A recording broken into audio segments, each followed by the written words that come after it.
My job is to somehow make them curious enough or persuade them by hook or crook to get more aware of themselves and where they came from and what they are into and what is already there, and just to bring it out.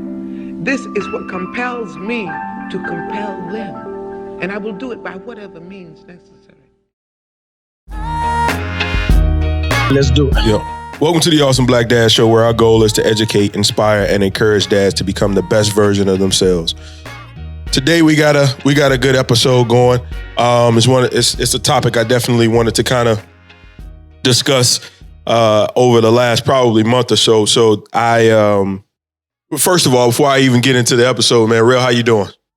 I'm all good, man. I'm ready to rock and roll. Let's do it. Yeah. Get into it. Talk Absolutely. about these types. These types, right? So a couple of weeks ago it's probably wasn't a couple of weeks ago, maybe about a month or so ago, before the entanglement saga with when Jada had Will on the red table, and they were just talking about relationships and and doing what they do. And one of the things that piqued my interest, Will said something, and I never really, I guess, really thought about it from my own perspective. And he talked about, what type of dad he is, right? And so the conversation was about him and, always being, this big movie star and then having to travel and not being able to be, and the kids had to come with them because both of them have big careers and they have to move around a lot. So both the kids had to, they had to figure out their schedule. And so Will said something. He was like, I'm not that type of dad. I'm not the type of dad that'll be sitting down kind of doing homework and stuff like that.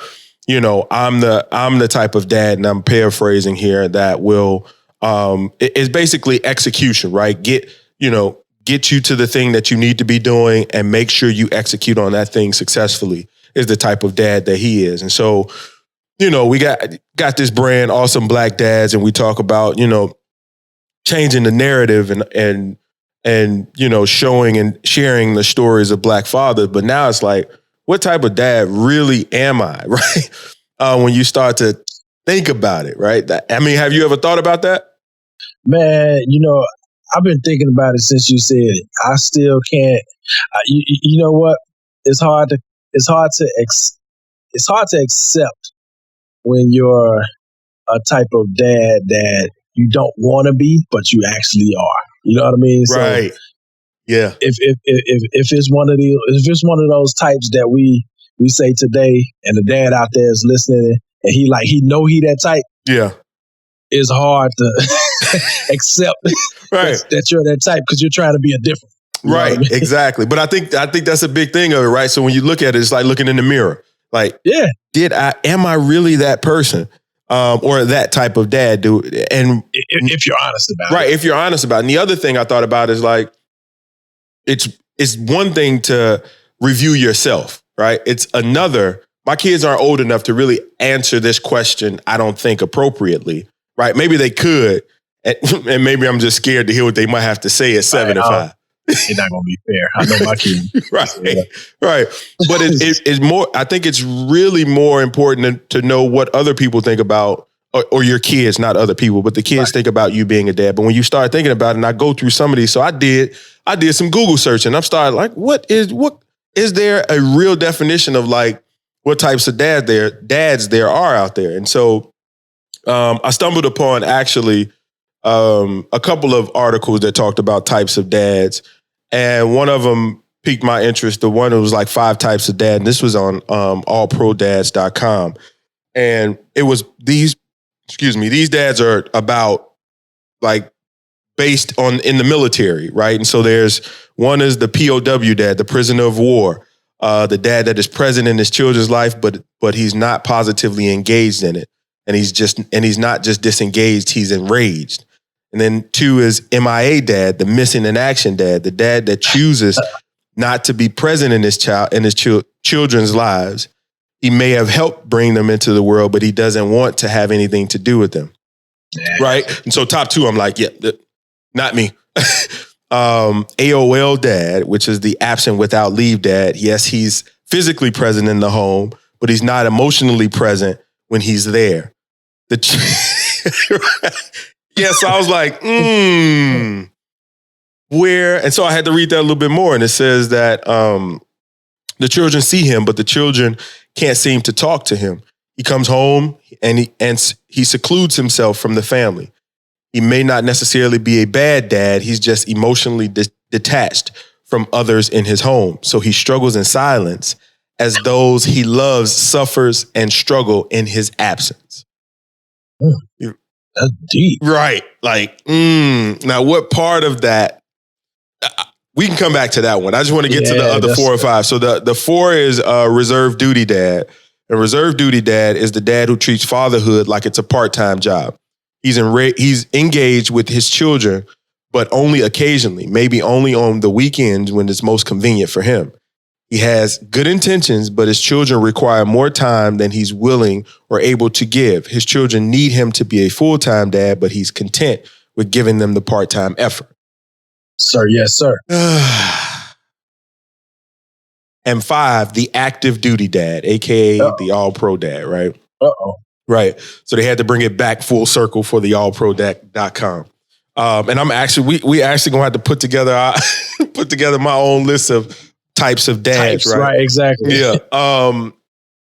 So 5 is the active duty dad. Isn't a perfect dad, but he's a consistently and emotionally present dad. He's actively engaged, attentive, available, and accessible to his children. He's intentional about learning and winning the hearts of his children, even if he has to struggle to do it. He loves, protects, serves, and provides for their physical, emotional, and spiritual needs. He's not afraid to affirm his love for his children. And when they're in his presence, they feel emotionally and physically safe and secure. You know, that actually is a lot of hit and misses. Everything's not, with that active, all pro dad, rather. Mm-hmm. There's some parts in there that I see myself. Then there's other parts that don't apply. So I think it's going to be one of these things where we just, trim the fat and take the meat and use that as, you know what I mean? But, I think everything ain't going to be 100% applicable. Right. But you can take things that, even the negative sides, you can take those like, yeah, that's me. And how can I change it? You know what I mean? But that's the biggest part of it is really kind of taking the time, one, to read through the perspectives of what people may think a type of dad is, right? And then apply it, like you say, eat the meat and throw away the bone, to figure out where you fall short, right? So it's not so much about patting yourself on the back all the time, right, but also finding your weaknesses and being honest with yourself about those things and figuring out how you can change those. I mean, I will absolutely say that there are times that I could say that I have an element of each of these things, right? With the exception of the AOL dad, right? Yeah. I dip sometimes. I don't even. I'm AWOL sometimes. Yeah, sometimes, but I get there. Yeah, let me go back. The AWOL dad, yes, he's physically present. So no, that's not, but he's not emotionally present when he's there. Right. I go in the basement and I'll be like, don't nobody come down here. They know I'm there. Well, yeah, I mean, so we all get our space. So a lot of these types that we just talked about from this website, right, kind of speak to negative things, right? What would you say, like, I think you alluded to it in episode 3, kind of what type of dad, from a positive perspective, you think you are? Like, do you think that you're the type of dad? If I recall correctly, you were like, I'm a teacher or I preach. Yeah. Right. I'm definitely a lecturer. Right. You know what I'm saying? I lecture I brought my kids to death lecture them. But I'm probably along the lines of Will Smith, but not as much. I think he was saying in that interview, like he don't do the helping with the homework or whatever. Yeah. I say out of 100%, if I help with homework, it's probably less than 10. And that's when, my wife would be like, yo, you good at math. You know what I'm saying? Right. They need help with math. Like, she forces me. Mm-hmm. Stop doing what you're doing and help them with the math because I don't get it. You know what I'm saying? And a lot of times I still don't get it, but you know, because they switched to the methods and the curriculum of how they do things. But anyway, yeah, I'm definitely a teacher, preacher, and a lecturer. I'm more of I try to be a motivational speaker. I don't know if it comes off like that to them. Right. You know what I mean? Because it's always like, I'm a drill sergeant too. You know what I mean? Like, yeah. Very, very. You're militant. You would say, when you say drill sergeant, you say you think that you're militant. I'm militant in my delivery. Okay, like, you know my way or the highway. This is what's gonna happen. Right. This is what it is. To say no. You know, you got to toughen up. You know what I'm saying? Like, whether it be my daughter or the boys. Yeah. You know what I'm saying? So they all get it the same. And yeah, I mean the AWOL, the AWOL. Let me see, the active duty. Yeah. Got the MIA, the POW. The POWs are really right. That's another one that's a kind of interesting way of putting it. Right. You know what I'm saying? Because you think of a POW, it's a prisoner of war. Right. You know what I mean? And what are you like what is he warring against? That's the thing. Like, why? Exactly. And what I connect with the prisoner of war dad is, like, there are times when I feel like as men, we are going through our own internal wars, right? We have this perspective where we just internalize things. We feel like we don't have, it's just better to figure it out on our own and hold things in.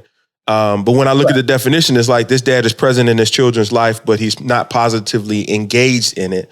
And he's not just disengaged, he's enraged. And I'm like, with that type of language, when you hear enraged, like, I definitely don't identify with that. But yeah, I mean, enraged, I think if we look at it again, and I think the enraged part comes from, I think it's explaining that the father himself has some type of pain or some type of trauma that he incurred over his childhood, and he still is a prisoner of that pain. That's a good point. You know what I mean? Like, he tried to be there for his kids, but emotionally he's still attached to the pain, so he's enraged because no one's helping him. Yeah, and who helps to help? You know what I'm saying? Yeah. No, I get that, and it goes back to, it makes you think about where the idea of you becoming the type of dad that you are. Like, where did your militant nature come from, right? Is it a product of what you felt like you lacked from your dad during your time? Or, you know what I'm saying? Because when you start, you became a certain way because of the environment in which you were raised, right? You made decisions about who you were as an adult and a man based on those things. And so even when I think back to my dad not being present and some of the things that I went through growing up with my mom and my sisters, it was just like things that make me, like, I am like you as well. I'm not militant. I don't believe I'm militant. I'm really logical in the way that I think. And so I try to, when I talk and teach to my kids, it's in that same vein. And I think that sometimes it may come off as being dad's angry, and I have to pull back. And it's like, that's not the type of dad that I want them to perceive me as. I'm not angry. I'm trying to teach them something so they don't step in the same pothole. But, you know, I think what balances it out for me, that they know I never take myself too seriously, right? Mm-hmm. So even those who know me personally know, like, I'm not gonna be serious for too long. It's gonna be a joke. You know what I'm saying? Like, it's gonna be something just to break that tenseness that's in the room. Like, yo, let's relax. Mm-hmm. Even though I'm serious, but I'm not this serious. You know what I mean? So that part of being militant actually stemmed from, I would say, probably my mother more than anything, and then different mentors along the way. Everybody was that delivery was just hard. Mm-hmm. Just, you know what I mean? But with me, I'm a lot more silly than any of my mentors. Like, in the middle of being serious, if I see something funny or think something funny, I'm gonna say it, and then we all just gonna bust out laughing. It kind of, that tenseness that's built up, that intensity is almost like it's alleviated, like because they see me getting to that point. Then it's like, hey man, I'm serious, but I'm not this serious. You know what I mean? I want to make them comfortable when I'm talking to them. Mm-hmm. I don't want them to be like they can't answer a question or anything like that. You know what I mean? Like, I don't want my kids to fear me. I want, at the end of the day, I want my kids to feel comfortable coming to me as they get older with things that they need, you know. Now, on the discipline level, right? Yeah, you definitely gonna fear me. I'm sorry. We ain't talking. We're not gonna be. I'm not your friend when it comes to being a disciplinary. You gonna fear me, or you gonna feel these hands? You know what I'm saying? Try Jesus. Straight up. I mean, they already know. You know, I love them. I tell them that all the time. Yeah. Even after I jump on. You know what I mean? Yeah. Like, I love you. Don't make me do this no more. Right. Yeah. Now there is. I would agree that there's a level of correction that needs to happen when it comes to certain things, because these kids will tap dance on that line and then they will jump over it as a way to test you, right? And so you can only have those. You can only have those soft, calm. Don't do this again. All right. Why did you do it? What were you thinking? This is how you should approach it. You can only do that a couple of times. After that, that's where the enraged come in. And the reason is because as fathers, we've done something similar. Oh, yeah. So it's like, oh, yeah. All right, I'm going to give you a couple chances to clean that up. You know what I mean? But I'm the type of father where I don't think they have this type yet, so we're going to have to come up with our own types. Yeah, yeah. It's going to be something like one said father. The one said father, the ONESAID. One said. I say something one time, I'm not repeating myself. You better listen the first goddamn time. If you do, that is militant. That's militant, man. Like literally, you've been in. It's like you've been in the army. Okay, talk to me right now. This is how they be looking at me. Talk to me. Real. So what you? Like they understand it. Like they understand it. Like it done. They like. What you say? What you? You was just looking at me the whole time, shaking your head. You know what I mean? They were off in space, man. They were off in space. They were. Our eyes were locked. Yeah, you locked in, but that's like, the fear, though. It was like, you know what I'm saying? Yeah, it was but no, like they shaking their head like, got you. Mm-hmm. And I said, you understand what I'm saying? They say, no. What? Right. Yeah. But that's the fear, though, right? Because they feel like they're locked into you because they don't know what else to do. Like that's what they should be doing from a place of fear. But in terms of understanding, like that one said, I get it. Like I want to be able to say something one time and they get it. The reality of that thing, though. Well, let me say this. It's not that they don't get it. It's that they weren't listening while I was saying it. For them to get right, so we're gonna make you get it right now. This is how you getting ready to get it. Just listen. You ain't got to get it the first time, but hear it because you damn sure ain't gonna get it if you ain't hear it. And I know I said it, and I see you understanding and hearing me. Yeah. Sometimes I have to check my kid's ear. I'm like, baby, make them an appointment. They must be deaf. I literally just said. Right. I literally just spoke every word clearly and slowly. Yeah. I mean, you got older kids though. So I understand you got older kids. So your expectations is different, right? Your kids are older. So the 5-year-old get it too. I'm sure he gets it, but you got to have a little bit more leeway though, right? You got he's 5. The level of understanding by which he gets from you. It's actually the opposite. The 5-year-old gets it. He listens. He's attentive. He's just different. Right. Like he'll get it. Tell him to do something one time. He got it. Like he picks up very quickly. You know what I mean? I think these older ones, they get a little older. They just trying to ignore brothers. Right. They push their limit. They pushing it. Yeah. Like I ain't got it no more or something like. Them teenage years. Roof you or something. You know what I'm saying? Like I won't hold you upside down by your ankles. You know what I mean? And shake all to the candy fall out your pocket. Right. You know what I mean? Yeah. Sometimes you got to pull that. Sometimes you got to look, man. I have to look my 75-year-old in the eye and say, look, man. Do it look like I'm serious? Like, can you tell the difference? First, let's get first things first. Can you tell the difference between when daddy's playing and when daddy's serious? Yes. what does my face say to you right now? You're not playing. And I swear to you, Tyler will laugh in my face. Right after I say that I'm serious, the little boy will just laugh. And then I go from being this loving, sentimental, kind of emotionally connected dad to enraged, like, dude, come on, man. Like, wipe that smile off your face. I will pick you up and shake you by your heels, like you said.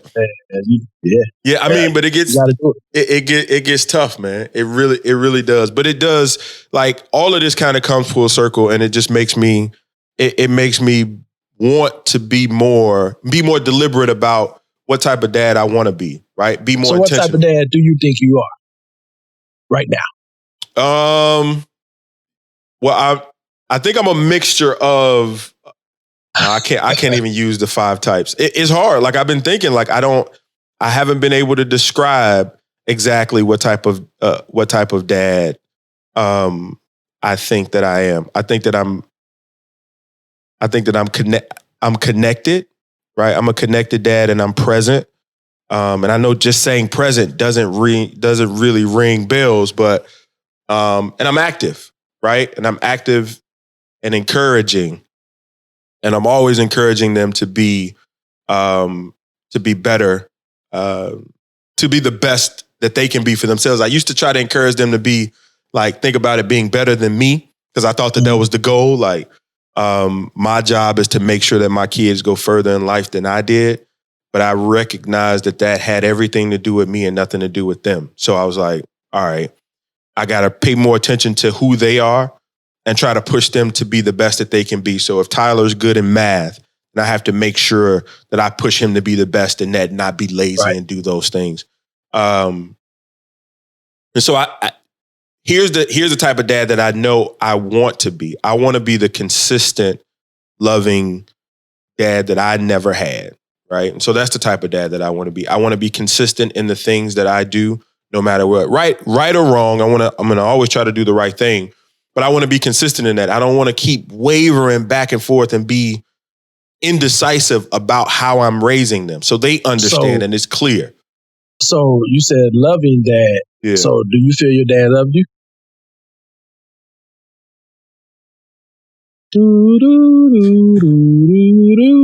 I don't know. That's a good question, and it's a hard one to answer. I'll say I don't know. I could say no because he wasn't there, right? But the older I get, I recognize that that there are a lot of young men that struggle with things that they just don't know how to deal with, right? And some of what you were talking about last episode, it was like, sometimes you can't blame people for the things that they never had themselves to give, right? And so you get to a point to where you understand that and you accept it. And you're like, he didn't have that to give. And so when you ask about love, he might have loved me the best way he knew how. It may not have just been what I needed and what I know to be love. Right? Yeah, I mean, that's absolutely correct. I know my dad, he was he was around physically sometimes. Mm-hmm. There definitely wasn't no emotional connection, you know what I'm saying, between he and I. Right.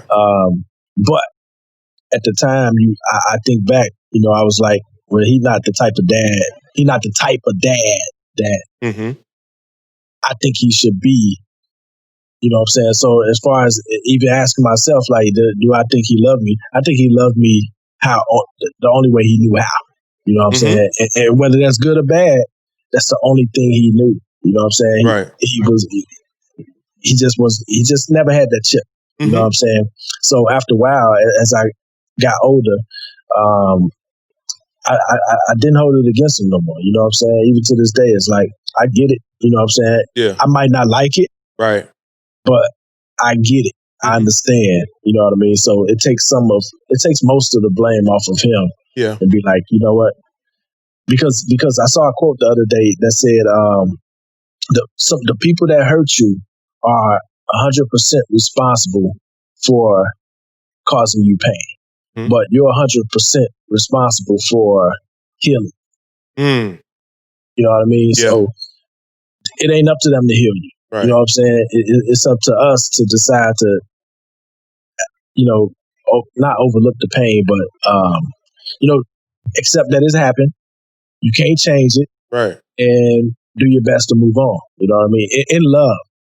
Yeah, take accountability for forgiveness, right? And that's why I tell people forgiveness, and it's been said a number of times, but forgiveness is for you and not for the other person. It allows you to move forward. I have conversations with my sister all the time in terms of our relationship with our father, and it's like she's really trying to figure out why my dad and I don't have the same relationship that she has with him. And she thinks that I still hold grudges about what happened 40 years ago. And I'm like that is so far removed from where I'm thinking. It's not even funny. One, like, I get it. Relationships don't work out, right? You get with somebody and it just doesn't work and you go the other way. I'm not taking away the responsibility of him having a kid with with a woman and then not taking care of it for that matter. But I'm way over that. If I was still holding on to that, I wouldn't be where I am today for sure. I would still be holding a grudge, waiting for him to come in. Because what could he do? Is he going to come rock me to sleep? Is he going to put a pacifier in my mouth? Is he going to walk me to my first day of school?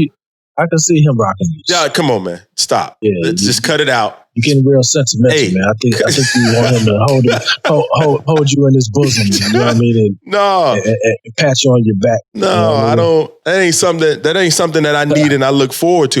There are times when I look back. So what I wanted to ask you when you were talking about your dad is, when you look back or think back, what is the one thing that, and just with a grain of salt, right? We just, you're not pouring salt on him or anything like that. But what do you think? What would you have wanted from him? Like, what is the one thing that you would have wanted from your dad in your life back then, growing up from a young whippersnapper to a grown man? Support.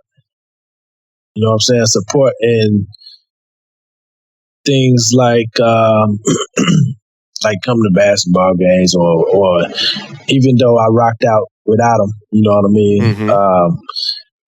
Anything I was involved in, just being there to, you ain't got to cheer me on. Just if I look over there in that crowd and I see you shake your head like you're proud, you know what I mean? Like just that type of support, or even the very minimal support, like even know what's going on. Right. Like know that I'm being part of this and I'm trying this and that and the other, and I could come to you and that support system to where I could come and talk about certain things. You know what I mean? Like, yo, this chick, she did me dirty. You know what I'm saying? How do I move forward?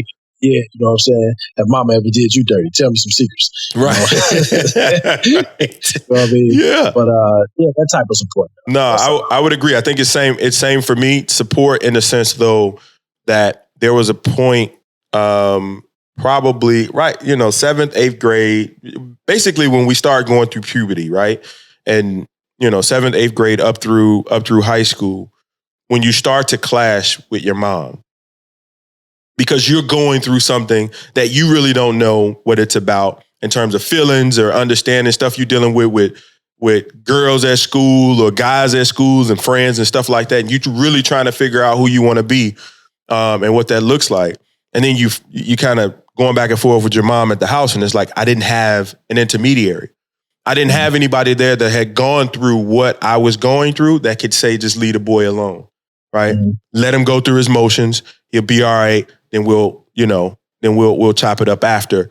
Somebody to kind of balance that out, be in the middle of that, because I think that that's necessary. Even when you're dealing with your daughters, right? I don't have daughters, but I imagine that there are things that you may just not understand, and you may have to pull your wife to the side and be like, "What's happening here? Like, how should we be approaching this? What's going on?" Some girl stuff, yeah. Yeah. And it's just like, all right, I get it. I shouldn't be handling it this way. We should handle it that way, type of deal. And that's the thing that I felt like I was missing. And I think that has leaked over into the type of dad that I want to be and I am today. It's like, I'm going to be there. It's like, no, you got to let him go. Leave him alone. Even at 7 and 5. Like, he's a little boy. He's doing these things. You know, the testosterone building up. Yes, he's going to run. So back to the type of dad. Yeah. Would you say that the type of dad your dad was had a direct effect on the type of dad you have become? Absolutely. In what way? Absolutely. I think in a positive way. I think in the way that, and some of it I'm trying to get away from because it's me comparing myself to what he wasn't, and I don't want to do that. Right? But basically, him not being there made me want to be present. Right? That was the bar at some point. Right? At first, that was the bar. It was like, I am absolutely, when I make a decision to have kids, I am absolutely going to be there. Right? Not really thinking that that's all I need, that there's more to that. Like, you just can't be there, dude. I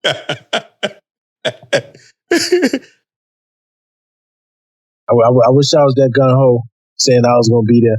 I don't think I made a conscious decision. I think I just did it. Wait, no, let's back up. Hold on. When you say you wish you were that gung-ho, like, what do you mean? So your first, when you said, when I decide what you just said, you decide to have a kid, you're definitely going to be there. I'm saying I wish I had that mentality. Not that I wasn't there, right? But I wish we had that mentality.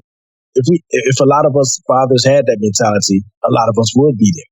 You know what I'm saying? As opposed to, oh man, I'm about to have a shorty, man. I hope it's a boy, or I hope it's a girl, or if it's this and that. Like, worry about being there. You know what I'm saying? Worry about making your life, building your life around being there. You know what I mean? Your decisions, make them about being there. You know what I'm saying? More fathers did that, we wouldn't. Yeah, I mean, we wouldn't have the POWs and the MIAs, right? Yeah, but I mean, it's busy dad. It has a lot to do with environment, and it has a lot to do with time. I didn't have kids until maybe 2 or 3 years into my marriage, right? So it was like, I was starting to settle in, and I'm not saying that decision, it was a decision, but it was to some degree premeditated. And even when I look back, there were still things that I feel like I could have took some more time to learn about me and about my wife and some other things, not even going there. But I just knew that if I decided that I was going to have kids, because I didn't grow up, knowing that my father wasn't there. I didn't grow up saying, oh, I am going to have kids. It didn't compel me to want to have kids. I didn't make that decision until later in life. But when I did say, like, I want kids, like, I knew that I was going to be there, because I knew what it felt like not to have that guy there, like somebody there, even if he was mute, like to be there, like you say, in the stands at the games, to look up and see him there would have made some difference to me.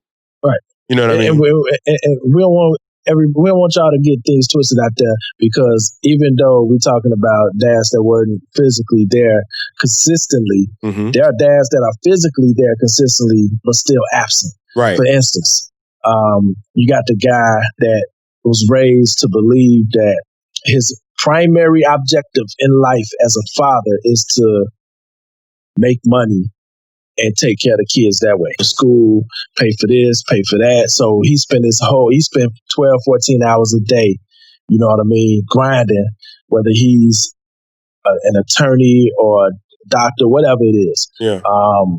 Just to bring the money home, so to speak. And he's still not there. You know what I'm saying? He's missing recitals, and his reason for missing recitals, he say, well, who gonna pay for this, or who gonna pay for that? I'm trying to get you through college and this, that, and the other. His reasons are valid, but we just want everybody to understand that there's more than one way to be absent and still be there. You know what I mean? So that's another type that we probably gonna have to create. The financial dad, right? The guy that's financier. The financier, right? And it's just like, in most cases, you look at that dad and like, man, he's doing, relatively speaking, he could be doing awesome, right? The wife isn't work. Maybe the wife or the girl or the the mother of the children isn't working. She's home. She don't have to worry about bills. She can take care of the kids and take care of the house. And that's an old kind of cultural thing. And so not trying to be judgmental. One of the things is just looking at these types and identifying. Just trying to figure out types. Yeah, like what your type is. But it's when you think about this climate and the kids that grow up in these environments, is being a financial dad enough? Right. And I'm just asking the question as opposed to judging what somebody's decided to do. Right. Because and sometimes it works in certain houses. Right. It works in certain environments. Certain environments. Yeah. It works. Yeah. It does. You know what I mean? Yeah. He don't have to be emotionally there for him to have a good relationship with his kids. Sometimes he does. You know what I mean? So it really depends on the dynamics of that household. And I think it's different, per family.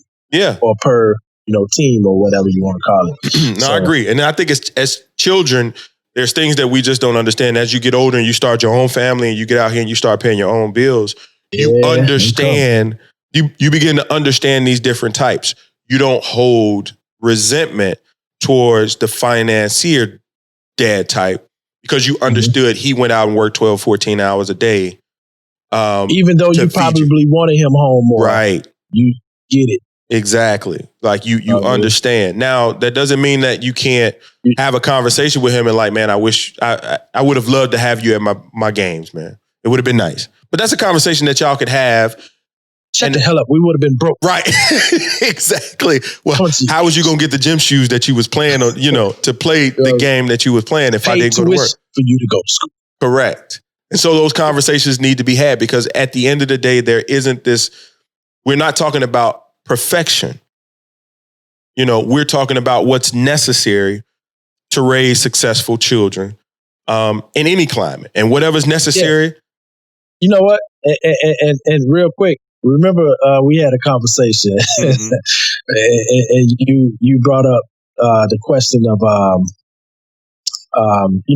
you were asking me basically in so many words, is it okay to question a parent about their parenting, throughout the years, kind of critique it, so to speak. Yeah. So, not my shining moment, but I still, Yeah, but I understood. Yeah. But my question to you was, after everything said and done, I said, whether you agree with their methods or decisions, because we're not gonna make the correct decision every single time, but whether you agree with it or not, my question to you was, how did you turn out? You turned out fine, regardless of how you think they parented you. Right. Even for the kids that go through that isolation, you know what I mean? Like my dad wasn't there. Well, I ask you to ask yourself, how did you turn out? Are you fine? Are you doing well now? You know what I'm saying? Are you on drugs now? Did it make you, like go crazy? Or are you doing fine? Do you have a family? You're doing well and all that good stuff. Well, if it's the latter, if you're doing well, it really wasn't that effective. It really didn't affect you in that negative way. So you should be thankful. Right. You know what I mean? That you actually experienced that. Because I'm like you with my dad. It's like I looked at him and saw so many bad habits that I was like, oh, I'm not doing that. I ain't started that. And that's the reason why I didn't have the vices that he had. You know what I'm saying?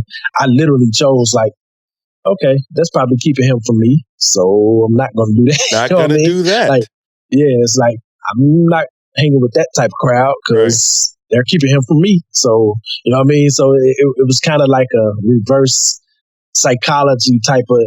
Yeah. It was what was necessary to make you who you are today. And I've come to grips. Exactly. I've absolutely come to grips with that line of thinking.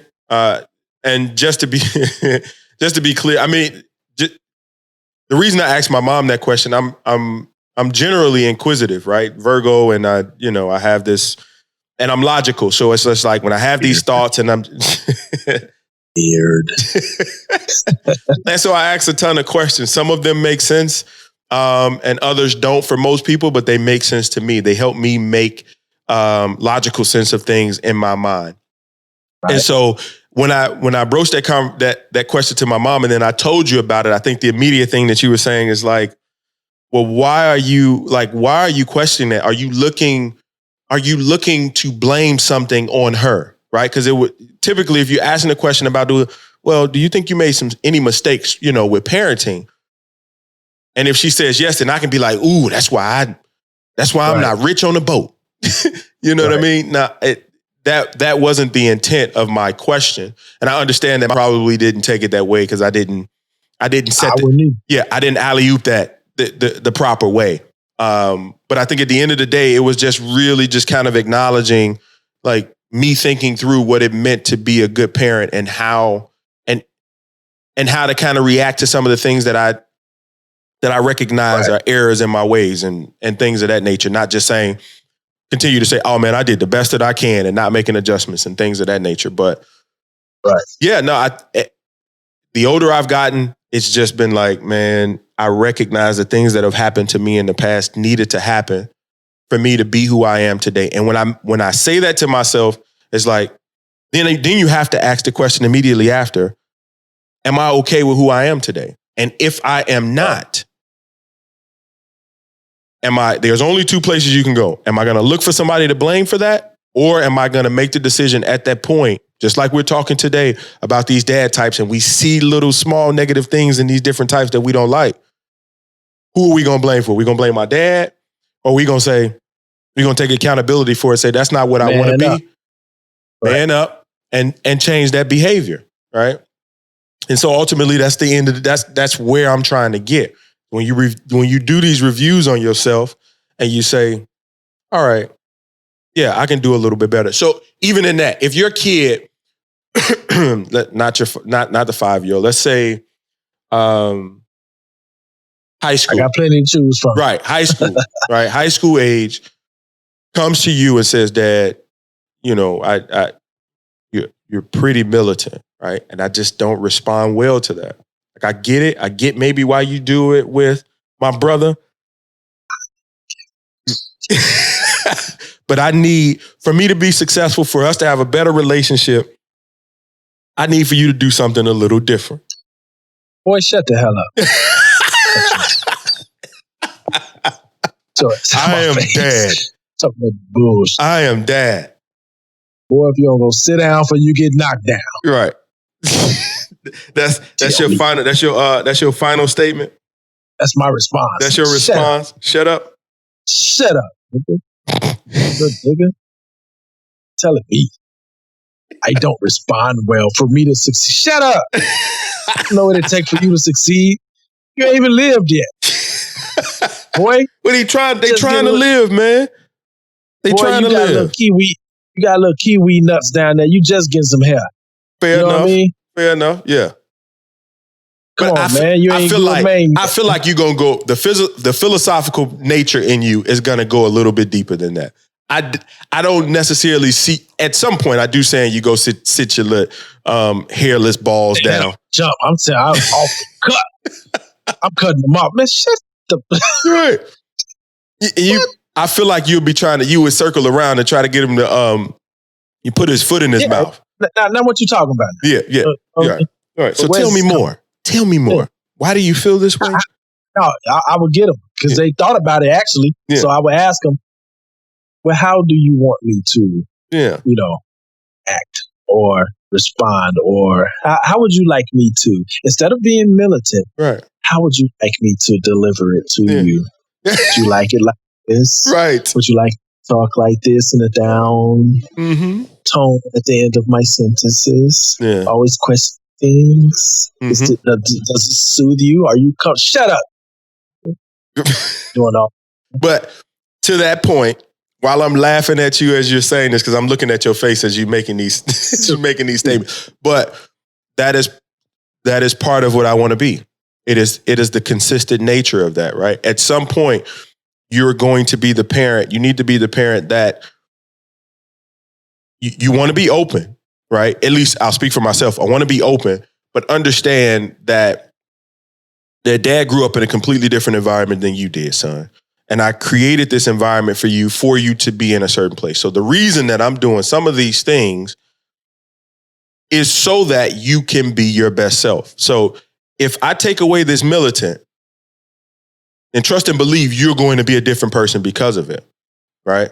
And we can have an entirely different conversation about that. But yeah, I need to be consistent about how I'm going to parent so they're not confused. And that's basically what you're doing. Because at the end of the day, they won't, I would rather my kid to look back and say, well, my dad was militant, as opposed to saying, well, I really don't know how my dad was. One minute he was this way, the other time he, because at that point they really won't have anything to speak back to. They'll say, when your kids grow up and they like, they get to a place to where before they leave the house, they're making their bed and they're in a routine of things, and somebody asks them why they are the way that they are, they'll be able to say, well, my dad, I see X, Y, Z. That part of militant, I'm not. I'm militant in just strictly delivery. Like if we have a conversation, it's like, it's what it is. There's no easing it in, what I'm saying, easing them into it. It's like, it's almost like when you go to the doctor, sometimes you got them doctors who are very gentle with you. Mm-hmm. You know what I mean? If you got an injury, and then you got the other ones that squeeze it, be like, this hurt? Right. I'm the second one. It's like, you know what I'm saying? We get right into it. I ain't about to, hey, does this hurt? I know you told me where it hurts, so we're going to go straight to the pain. Mm-hmm. You know what I mean? And we're going to go straight to the point. That type of militant. But I'm not militant as far as like. No, you're not army. You're not regimented in the way that it's just like, line up. Right. You know what I'm saying? They all come running in front of me and line up. Right. Salute me. Salute your dad before you leave this house. You know what I'm saying? So, yeah. I ain't like that. My delivery is just a little harsh. Right. No, and at the end of the day, man, I think when our kids grow up, man, they'll absolutely appreciate they'll appreciate that. And the fact that they're going to be able to look back and hear these conversations if they want to understand that we're not just, we're open enough to be having conversations with close friends in a way that we could, because it's obvious, it's like, not that what I'm saying is going to make you change your mind about who you are as a dad, but open enough to have the conversation about who you are as a dad to begin to think, to broaden your horizons, right? And all of it's going to matter. You know what I would like? I would like for the kids to actually come up with the type of dads that their fathers are. You know what I mean? Yeah. As opposed to, of course, we can give them a little help, like the articles that you have. Yeah. But I would like them to just organically say, my dad is this type of dad. You know what I mean? Right. Like, if we were to interview each other's kids, and I'd be like, tell me what type of father is your father? Right. You know what I mean? And just let them organically give it to you, as opposed to looking at an article and be like, yeah, that's him. And it really don't fit, but it's close. Right. You know what I mean? Yeah. I think if the kids, we need to ask the kids organically to answer that type of. No, I agree. I mean, I agree with the fact that there really is there's a wrong type of dad, I think, but I don't know that there's this one box for a right type of dad. You can be a number. Yeah, you can be a number of these things, and you're going to be that at different parts of your children's lives, right? But yeah, review. You ever seen you ever looked at the animals, like in the zoo or whatever, and then you see or even on the Animal Channel or something, when the alpha male gorilla, the father of the tribe, like he's just real playful. I know that's part of me. Like I come in the house and my wife literally be like, you know what I mean? Because I'm chasing the kids all over the house. We knocking stuff over. I'm like, hey, I clean up. You know what I'm saying? Like we going at it, like Tom and Jerry. Yeah. I become a kid again. You know what I mean? But then there's other times where I come in and I slam that door. It's like, everybody shut up. I don't want to hear nothing. POW. You know that.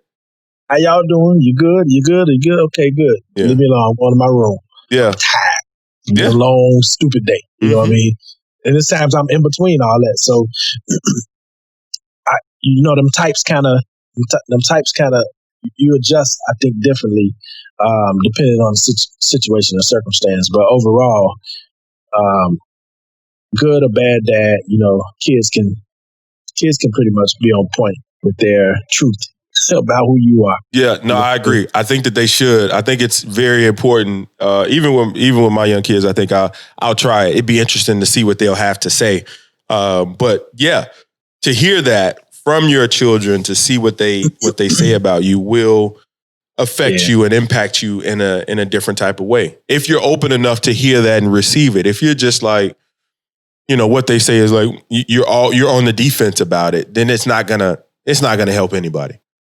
I think as they get older, that response will get a little rougher to your ears. Yeah. You know what I mean? Mm-hmm. I can tell you, my oldest about to be 21. Mm-hmm.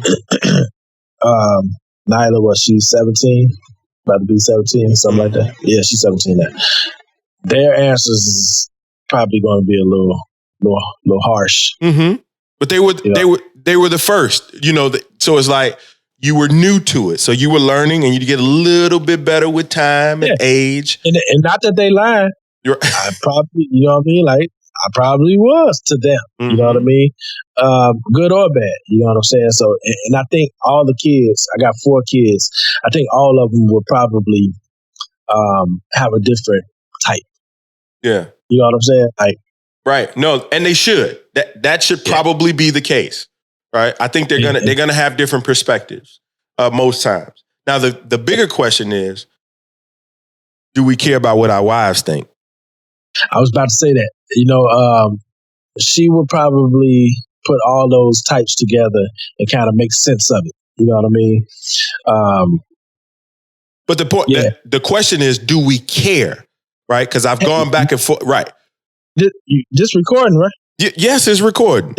They gonna hear this, right? Yeah, they gonna hear. Yeah, hell yeah, we care. What you talking about, boy? You tripping. That's doghouse question right there, boy. You try to point me to the dog house. I care. Yeah. I guess I'm coming from the idea and perspective of, I already know that I can't be the type. I can't be the type of dad that she wants me to be. Mm-hmm. And 2, I'm not going to try to be that. Like, don't put me in that box. Now, whether or not I would like to hear maybe her assessment of what she thinks, how she thinks that I am today, but not compared to what she expects. Well, let me tell you why you should care. Besides getting in the doghouse, she uses the same measuring stick that you do. You look at your father.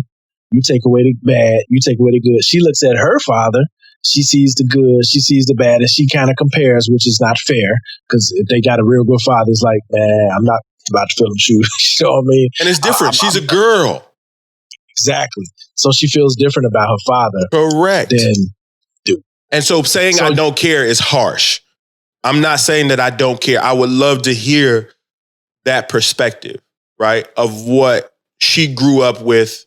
And we talk about it on a number of times in terms of that, but I would much rather hear what she thinks about me as a dad, as opposed to the type of dad. Well, I don't know. Maybe I would want to hear what the type of dad she would like for me to be. Not that I would be that. I just got a vision of your wife, like, coming up behind you, just standing there, like being the intimidator. Hey man, hey man, my wife don't intimidate me, man. And she intimidates you. Yeah, hey man, stop. Tell you what type of father is. You the prisoner of war, nigga. That's why you the POW. That's what you is right now. I am not a POW. She locked you in that basement and said, "Go do that podcast." No, I came in this basement on my own accord. Do that podcast. Hurry up. Put on this hat, boy. I came. Speaking of that, you probably got your wife locked down in the basement. That's why you didn't went upstairs. Ooh, yeah, man, look at your I face. don't know, that shit crazy, man. Well, I'm just saying. Babe. Don't even bring in. No. Nope. Leave her where she at. Yeah. No. Are you chained up right now? Are you locked up? How you gonna ask the prisoner if they chained? They don't believe you sounding like that. It's too late. It's too late. You hear that, people? He said, I got you locked down in the basement. Right. Chained up. That's only because he talking crazy, but we gonna move on. We gonna take this one off record. But I'm gonna leave this one on because I ain't editing this out. You better. No. Talk about yeah. I'm we not had no editing. more podcast. I'm not editing this out, man. The last episode, she gonna cut that. I said that, you know, maybe me saying that I don't care was harsh. It wasn't the right word, right? I care about that. I just don't, I'm not trying to spin my wheels about meeting that expectation. Like I think she should hold me to the fence about the type of dad that I say that I want to be. Right? If I'm falling out of accord with that, then yeah, hit me over the head and slap me. And then even to some degree, if there's things that she has, I'm not saying that she shouldn't have expectations. We all have those. And we can have discussions about that. Right. Okay. I mean, that's fair. Right. That's all I'm saying. That's all I'm saying. But and if we're circling all back as we're wrapping this up, that's all Will Smith was saying. Like at some point, we have to accept. Jada had to accept the type of dad that Will was going to be. She couldn't force him to be the teacher, even if her dad was a teacher, right? She couldn't force him to be that. She had to be okay with the type of dad that he was going to be and hope that the type of dad that he was going to be the best dad for their children. Well, I mean, yeah, that's to a certain extent, but the type of dad he was caused her to become an entanglement mom. So, you know what, man? I don't have an argument for that. I don't know what's going on today. I don't have an argument for that. I don't have it. You're right. We could probably put that in a part 2. I don't have a rebuttal. Yeah. How many entanglement dads out there? Right. Y'all still mess with your baby mama and all that type of stuff. That is another good point. Yep. Yeah, y'all better watch it, man. Watch it. Right. Man. And then be crying about child support. But that's a whole other conversation. Right. Yeah. So child support has always been a term that just sound painful. Like, it could come up with another term. Just up. I used to hate to see just up on my check. I bet. And who is this? Yeah, I heard the stories. And actually, we can probably talk about it because there's a video. There's a video of a woman talking about how unfair child support is and how the system doesn't hold certain women accountable, right? That's an entirely different conversation. We can come back and talk about that. And it depends on the state. So. Yeah. So, and I know you have some experience with that, so maybe we can we can come back and talk, have an in-depth discussion about the system. Yeah. But on the entanglement wrap up, let's go ahead and wrap this show up, man. It's been a blast.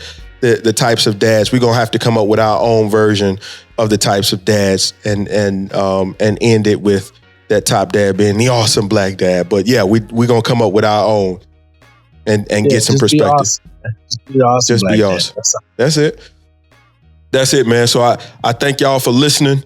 I appreciate you for joining.